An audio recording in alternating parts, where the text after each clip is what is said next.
আমি রয়েছি কাহালগাঁয়ের গঙ্গার পাড়ের বিখ্যাত ঘাট রাজঘাটে। আমার পেছনে আপনারা দুটো আইল্যান্ড দেখতে পাচ্ছেন গঙ্গাবক্ষে। তার মধ্যে বাঁদিকের যে আইল্যান্ডটা তার পেছনেই রয়েছে আর একটা আইল্যান্ড। মোট 3টে আইল্যান্ড রয়েছে আমার পেছনে। আর আমার পেছনেই বয়ে চলেছে সত্যশ্রেণী মা Ganga. I don't really notice what you're wrong.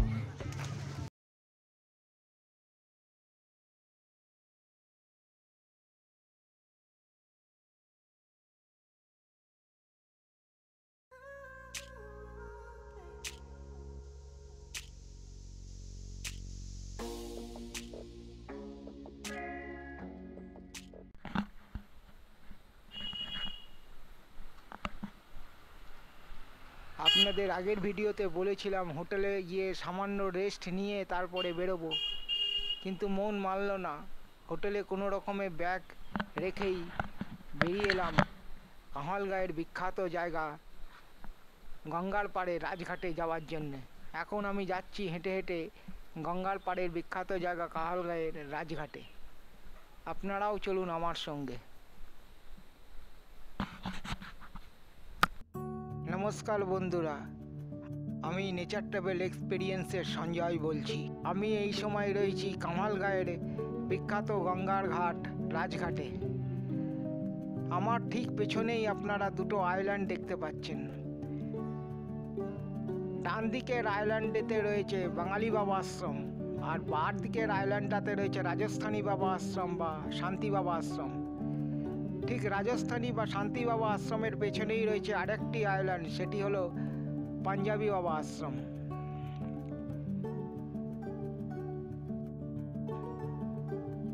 এই জায়গাটা কাহালগাঁও স্টেশন থেকে মাত্র 1 কিলোমিটার দূরে। আমি রয়েছি হোটেল শ্রদ্ধাতে। আমার এখনো লাঞ্চ করা হয়নি। হোটেলে গিয়ে ফ্রেশ হয়ে লাঞ্চ করে আবার আসতে সন্ধে হয়ে যাবে, তাই পিছনের 3টে আইল্যান্ডে আজকে যেতে পারবো না, কালকে সকালে যাব। আপনারাও আমার সঙ্গে যাবেন।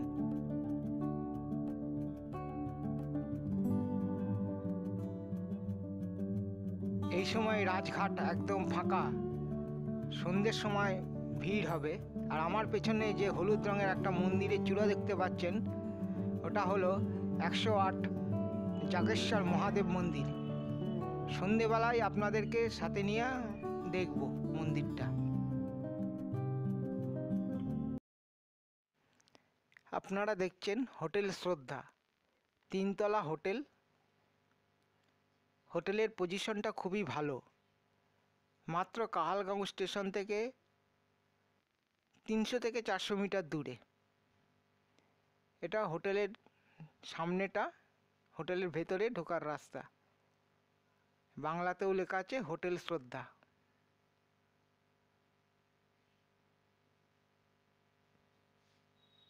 চলুন ভেতরে গিয়ে আপনাদের একটু হোটেলের রুমটা দেখিয়ে দিই।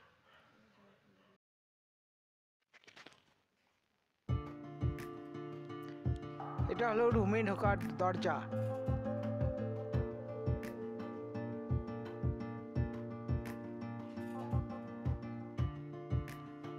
দরজার পাশেই রয়েছে ব্যাগ অ্যান্ড ব্যাগেজ রাখবার জায়গা।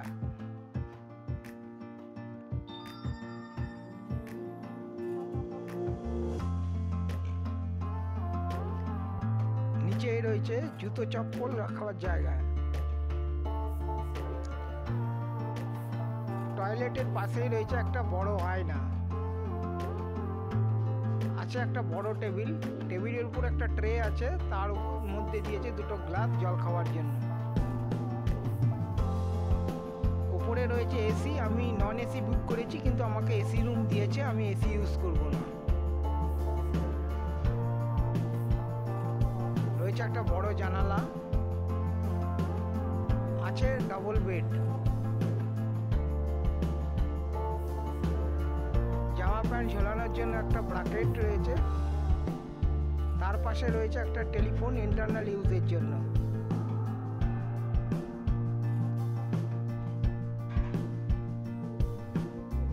আছে একটা বড় টিভি। এবার আপনাদেরকে একটু ল্যাট্রিন টয়লেটটা দেখিয়ে দিই। ওয়েস্টার্ন টয়লেট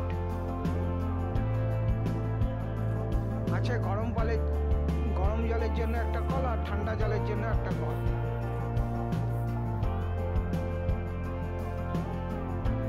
উপরে আছে গিজার, গিজারের পাশেই রয়েছে শাওয়ার।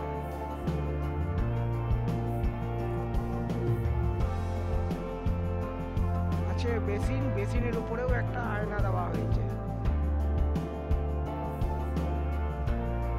আছে দুটো চেয়ার।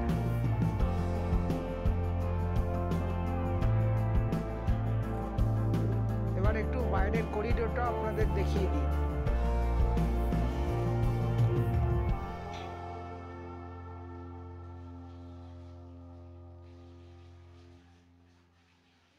বাইরের করিডোরটা খুবই সুন্দর, পরিষ্কার পরিচ্ছন্ন একদম। এটা উপরে যাওয়ার রাস্তা, এটা নিচে নামার রাস্তা। রুমের বাইরেই রয়েছে পানীয় জলের ব্যবস্থা, এখান থেকে ইচ্ছা করলে পানীয় জল নেওয়া যাবে। আর করিডোরের শেষেও একটা আয়না দেওয়া রয়েছে।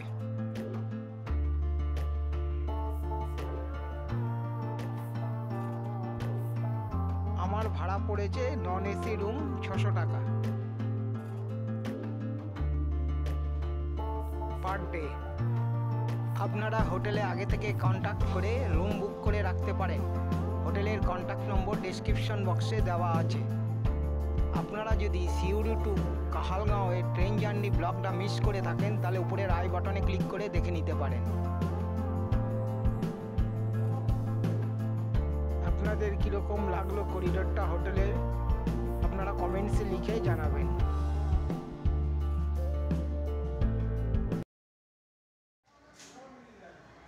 আমি নিয়েছি ভেজ লাঞ্চ। লাঞ্চে আমাকে দিয়েছে ভাত, স্যালাড, ডাল, আলু ভাজা, পটলের তরকারি, চাটনি এবং পাঁপড় ভাজা। লাঞ্চের প্রতি প্লেটের মূল্য 60 টাকা। হোটেল সাধার নিজস্ব কোনো রেস্টুরেন্ট নেই।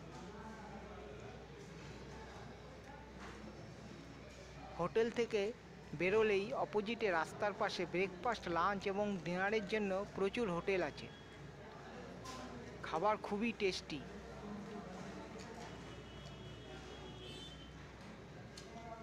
আপনারা যদি এই চ্যানেলে নতুন এসে থাকেন আপনারা তাহলে চ্যানেলটিকে সাবস্ক্রাইব করে পাশের বেল আইকনটিতে ক্লিক করে রাখুন, যাতে পরবর্তী নতুন ভিডিও আপলোডের সাথে সাথে আপনাদের কাছে নোটিফিকেশন চলে যায়।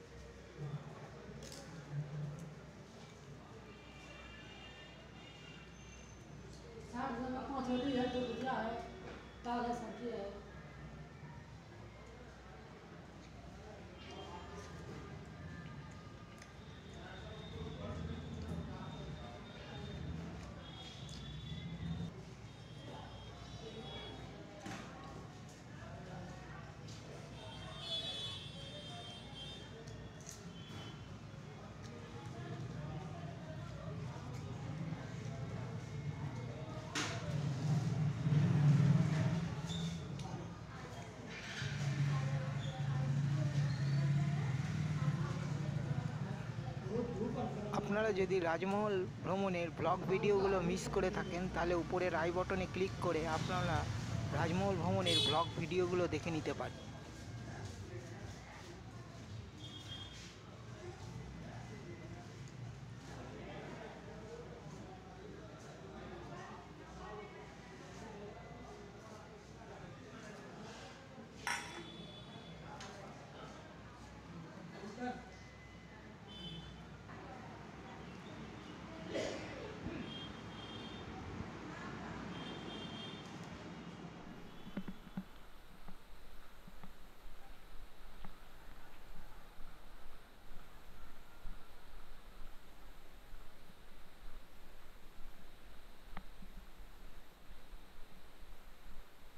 লাঞ্চ সেরে হোটেলে একটু বিশ্রাম নিয়ে বেরিয়ে পড়লাম আবার রাজঘাটের উদ্দেশ্যে যাওয়ার জন্য।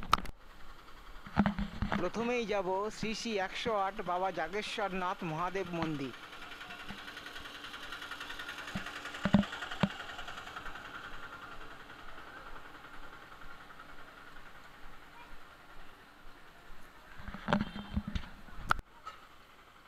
শ্রী শ্রী 108 বাবা জাগেশ্বরনাথ মহাদেব মন্দিরে যাওয়ার রাস্তা।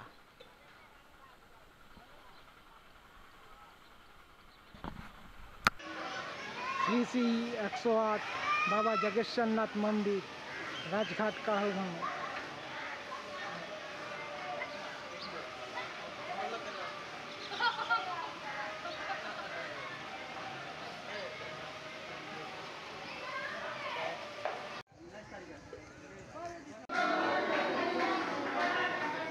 শ্রী শ্রী 108 বাবা জাগেশ্বরনাথ মহাদেব। ওম নমঃ শিবায়, ওম নমঃ শিবায়, ওম নমঃ শিবায়। স্থানীয় মহিলারা সন্ধ্যেবেলায় এসে পুজো করছেন।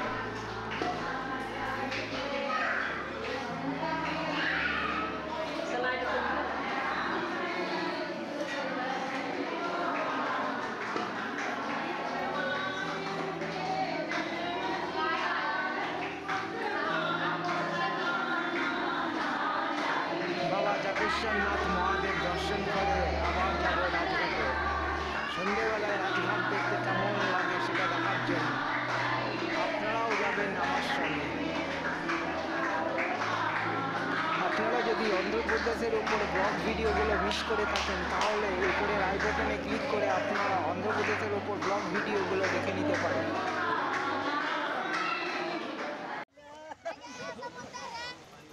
আপনারা এখানে আসবেন কিভাবে? আপনারা যারা কলকাতা বা হাওড়া থেকে আসবেন তারা হাওড়া গয়া এক্সপ্রেস বা হাওড়া জামালপুর এক্সপ্রেসে এসে কাহালগাঁয়ে নামতে পারেন। আর যারা আসানসোল বা দুর্গাপুরের দিক থেকে আসবেন তারা অন্ডাল রামপুরহাট প্যাসেঞ্জারে এসে রামপুরহাট থেকে রামপুরহাট গয়া প্যাসেঞ্জারে এক্সপ্রেসে উঠে আপনারা কাহালগাঁয়ে নামতে পারেন। আমার হিসাবে কাহালগাঁয়ে থাকার জন্য বেস্ট হোটেল হচ্ছে হোটেল শ্রদ্ধা। ফ্যামিলি বা বন্ধুদের সঙ্গে থাকার জন্যও খুব ভালো জায়গা। রুমগুলো ইন্টারন্যাশনাল ক্লাসের মতন এবং খুবই সেফটি। অবশ্যই আমার এটা ব্যক্তিগত মতামত। এখানে আসার সবথেকে আদর্শ সময় নভেম্বর থেকে ফেব্রুয়ারির মধ্যে, কারণ এপ্রিল মে মাসে এখানে প্রচণ্ড গরম থাকে। পরিবার বা বন্ধুদের সাথে 2-1 দিনের ছুটি কাটানোর জন্য আদর্শ জায়গা কাহালগাঁও। বিকালের পড়ন্ত সূর্যের আলোয় রাজঘাট দেখতে দারুণ লাগবে। অনেকেই সন্ধেবেলায় গঙ্গায় স্নান করছে। আমারও ইচ্ছে করছিল স্নান করতে, কিন্তু উপায় ছিল না। প্রচণ্ড ক্লান্ত হয়ে গেছি। হোটেলে তাড়াতাড়ি ফিরে যাব। হোটেলে ফিরে ভালো করে রেস্ট নেব, কারণ আজ অনেক সকালে উঠেছি এখানে আসার জন্য।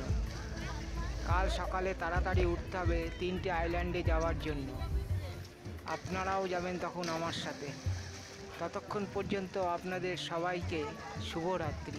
কাল সকালে আবার দেখা হবে আপনাদের সাথে।